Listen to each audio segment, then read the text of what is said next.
देश में आतंकवाद की घटनाएं बढ़ने की सबसे बड़ी वजह यह है कि झूठा मुसलमानों को फंसा दिया जाता है और असली आतंकवादी बाहर रह के और घटनाएं करते रहते हैं। भरी कराने से लाभ नहीं होगा। कानून और संविधान का डर उन पुलिस के अधिकारियों में बैठाना बहुत ज़रूरी है जो मजलूमों की कंप्लेंट दर्ज नहीं करते। जो हमले पीसफुल प्रोटेस्टर्स पे CA-NRC के लोगों पे किए थे और पूरी दिल्ली के एक बड़े भाग में जमुना पार में पूरा एक आतंक का माहौल बनाया था। दिल्ली पुलिस ने बहुत ही पक्षपातपूर्ण रवैया इख्तियार किया था और जो मुस्लिम समाज की तरफ से कंप्लेंट्स थी उनमें FIR तक दर्ज नहीं की थी। बहुत सारी मुस्लिम कम्युनिटी की कंप्लेंट्स थी, अलग अलग हादसों की, वाक़यों की, तो उनको इकट्ठा करके एक ही FIR दिखाने की कोशिश की गई थी। जो जलाने वाले और इनके ऊपर हमला करने वाले लोग आए थे वो कपिल मिश्रा साहब जिंदाबाद, मोहन सिंह बिष्ट जिंदाबाद, जगदीश प्रधान जिंदाबाद के नारे लगा रहे थे। और के जो special public prosecutor Delhi police के द्वारा अपॉइंट किए जा रहे हैं वो पूरी तरीके से गैरकानूनी हैं, क्योंकि दिल्ली पुलिस को कोई अधिकार नहीं होता पब्लिक प्रोसिक्यूटर बनाने का।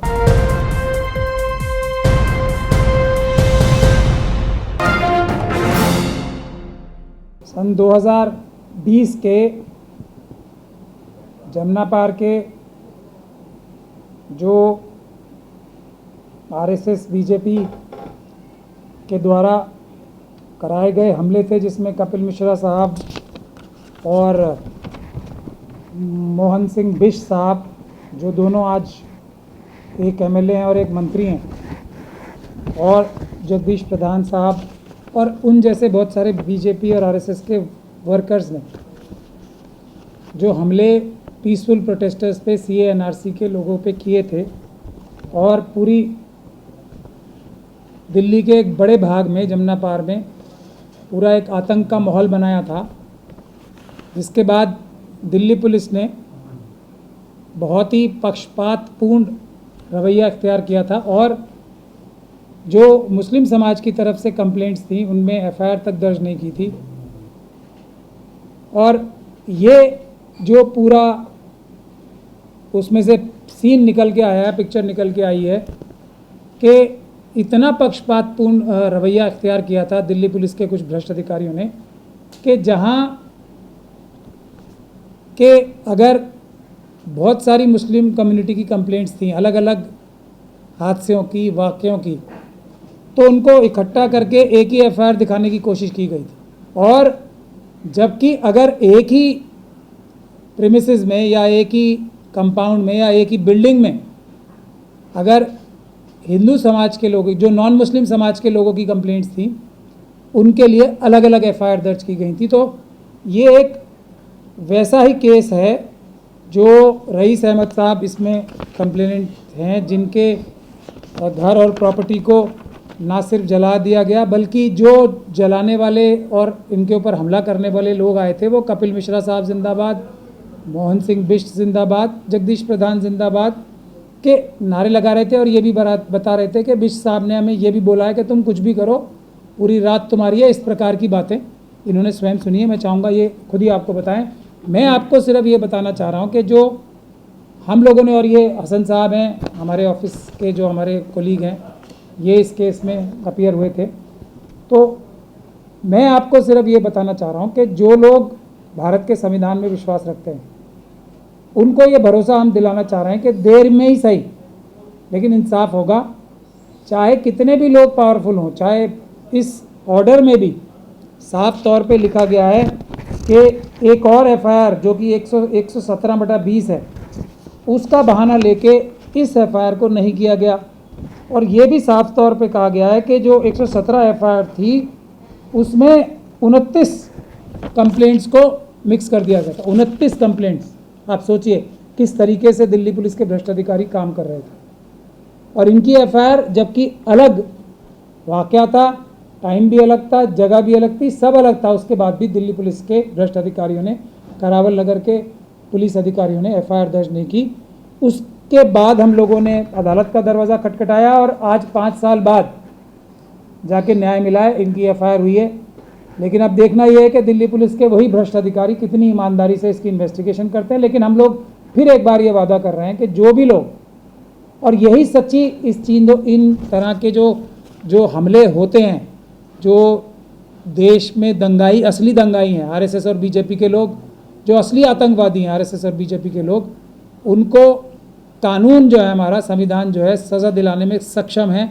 तो लोग हौसला ना खोएं, संविधान और कानून पे भरोसा रखें कि जो special public prosecutor Delhi police के द्वारा अपॉइंट किए जा रहे हैं वो पूरी तरीके से गैरकानूनी हैं, क्योंकि दिल्ली पुलिस को कोई अधिकार नहीं होता पब्लिक प्रोसिक्यूटर बनाने का।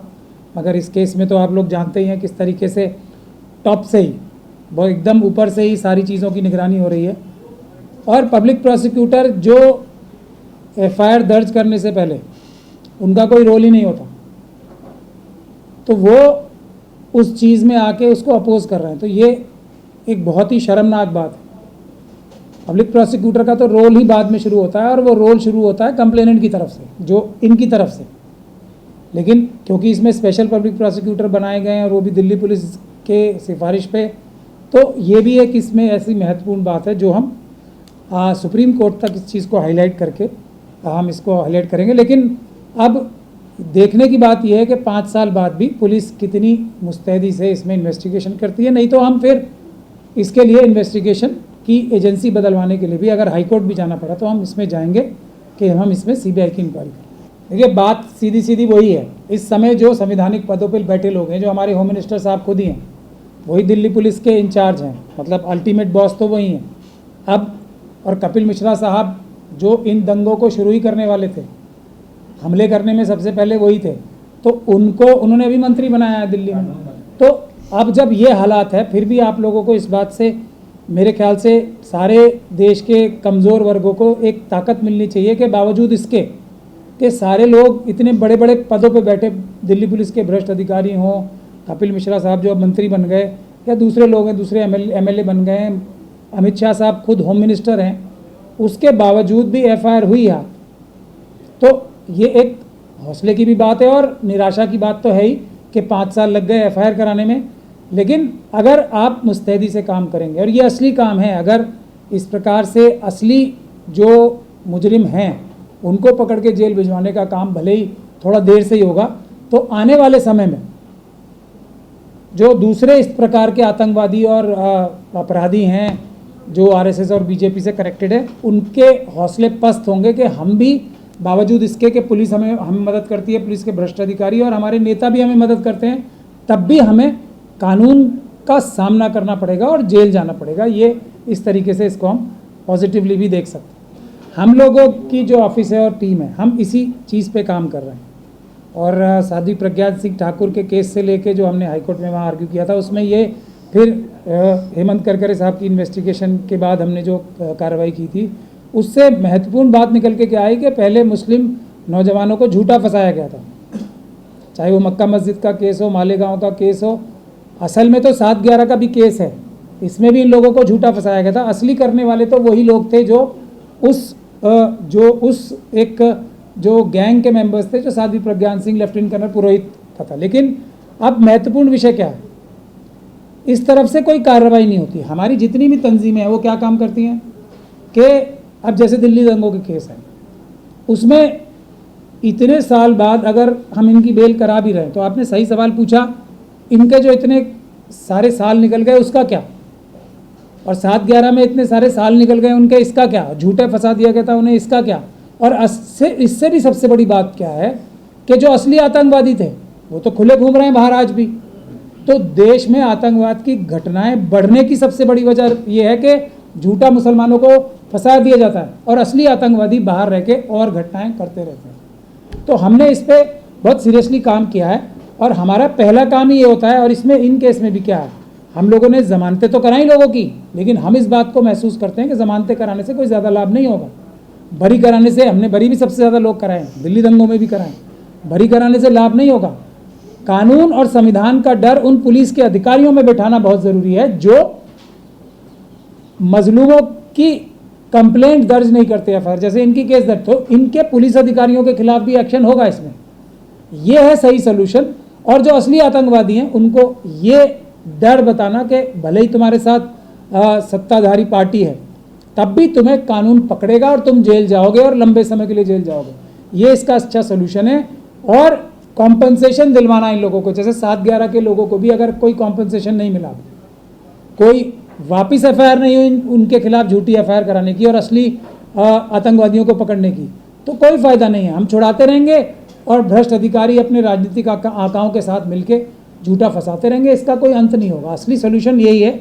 जैसे आज की केस में भी हमने वापस एफआईआर कराई है, और जो बहुत सारे लोग हमारी इस बात की तनकीद कर रहे थे ना, तो हम ही ने एफआईआर कराई है वापस मजलूमों की तरफ से, और किसी ने नहीं कराई है, किसी तंजीम ने नहीं कराई है। मुझे दुख के साथ ये बोलना पड़ता है, मैं किसी तंजीम का नाम लेना बंद कर चुका हूँ हालांकि, लेकिन बड़ी बड़ी प्रेस कॉन्फ्रेंस करके हमारे खिलाफ यही कहा जाता है कि उन्होंने पुलिस वालों के खिलाफ क्या किया। हमारे अलावा किसी ने कुछ नहीं किया, हमारे अलावा मजलूमों की तरफ से एफआईआर भी किसी ने नहीं कराई है।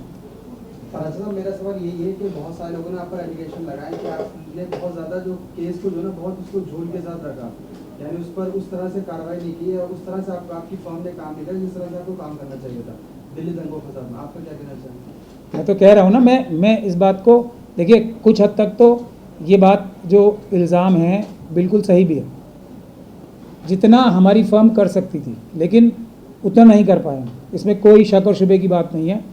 अगर हमें साथ मिलता और लोग होते, हमारा ऑफिस एक छोटा सा ऑफिस है और हम किसी से कोई पैसा नहीं लेते हैं, एक भी, हम कोई किसी से चंदा भी नहीं लेते हैं एक पैसे का भी। लेकिन जो हमने किया उससे हम 100 गुना ज़्यादा कर सकते थे, मुझे इसमें कोई शक और शुबे की गुंजाइश नहीं है। लेकिन हम अकेले इस काम को नहीं कर सकते थे क्योंकि हमारा ऑफिस छोटा है। लेकिन फिर भी हमने अपने लिमिटेड रिसोर्सेज के बावजूद भी जितने बाकी तंजीमें हैं उनसे ज़्यादा, कम से कम कई गुना ज़्यादा आज भी किया। सब तंजीमों को मिला के जो चंदे भी लेते हैं, जिनके पास वसाइल भी हमसे बहुत ज़्यादा हैं और सब कुछ हमसे मतलब दसियों नहीं सैकड़ों गुना ज़्यादा, उसके बाद भी हमने उनसे कई गुना ज़्यादा काम किया है। और असली काम मजलूमों की तरफ से एफआईआर कराने का हमारे अलावा किसी ने नहीं किया काम। लेकिन मैं इस बात को पूरी तरीके से तस्लीम करता हूँ कि मैं खुद भी अपने काम से खुश नहीं हूँ। हम इससे बहुत कुछ ज़्यादा कर सकते थे, लेकिन हमारे पास वर्कलोड इतना है। लेकिन ये वर्कलोड होने का कोई बहाना देना भी कोई मुनासिब बात नहीं है। इस बात के लिए मेरी क्रिटिसिज्म होनी चाहिए और जो लोगों की उम्मीदें हैं मैं उस पर पूरा नहीं उतरा हूँ, मैं इस बात को तस्लीम करता हूँ।